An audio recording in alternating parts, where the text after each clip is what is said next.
The minority in Parliament held a press conference asking government to exempt individual bondholders from the debt exchange program. Minority leader Haruna Idriso explained including the individual bondholders in the domestic debt restructuring program would exacerbate their already harsh economic condition.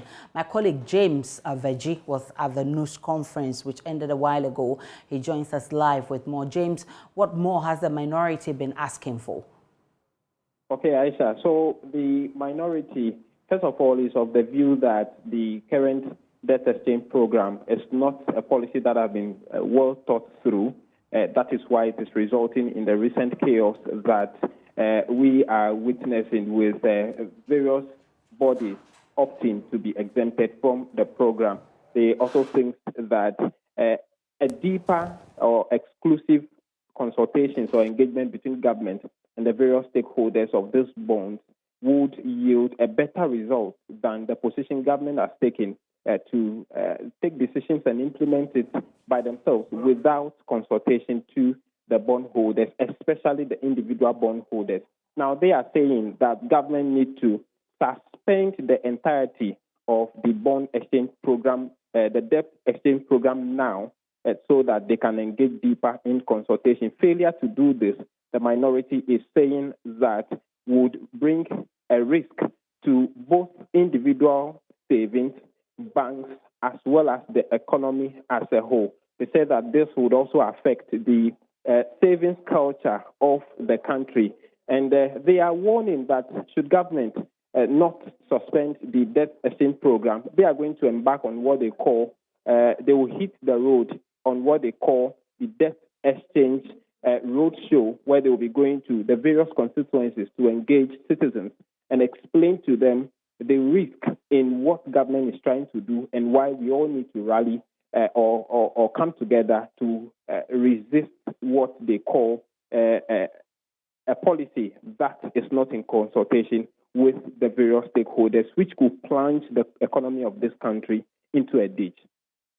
Options that they offer to government?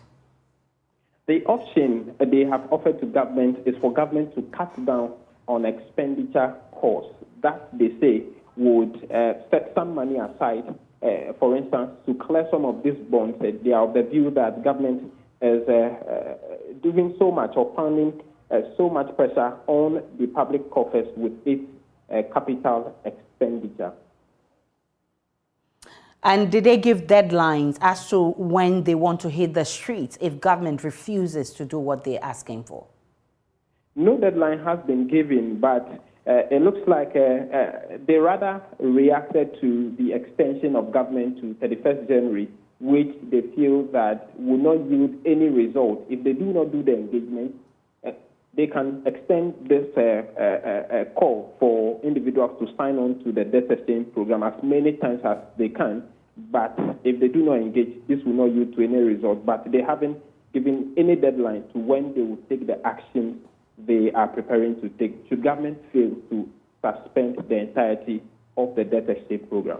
James Aveji is our reporter monitoring events for us. We'll still bring you more on this in our subsequent bulletins. Now, government had earlier warned the investment will be worth nothing if they fail to sign up, even though the deal has been described as voluntary. But the bondholders say the deal is unfavorable and are vehemently opposed to it. Senor Hossi is the convener of the Coalition of Individual Bondholders. He spoke on the probe with MFR Paul last night. Say no to DDE. Hashtag say no to DDE. Nothing will happen to you. There's a contract in place between you and the state. That is why they've brought you the document for you to accept. If they could do it on their own, the way they are throwing their hands and saying that your thing will be worthless, why did they come to you for you to agree? Think about it. Think about it. Our legal team is clear. They themselves are clear. The Attorney General is clear. gov't, who is speaking and posting those things, he is clear. But you're on an agenda for what? In all these things, everybody is supporting the concept.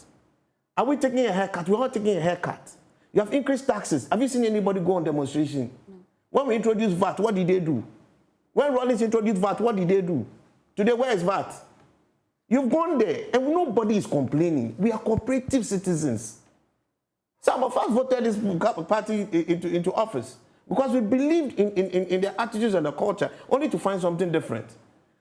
Nobody has a problem. You want to solve a problem, everybody understands you have a problem. But first of all, understand your problem.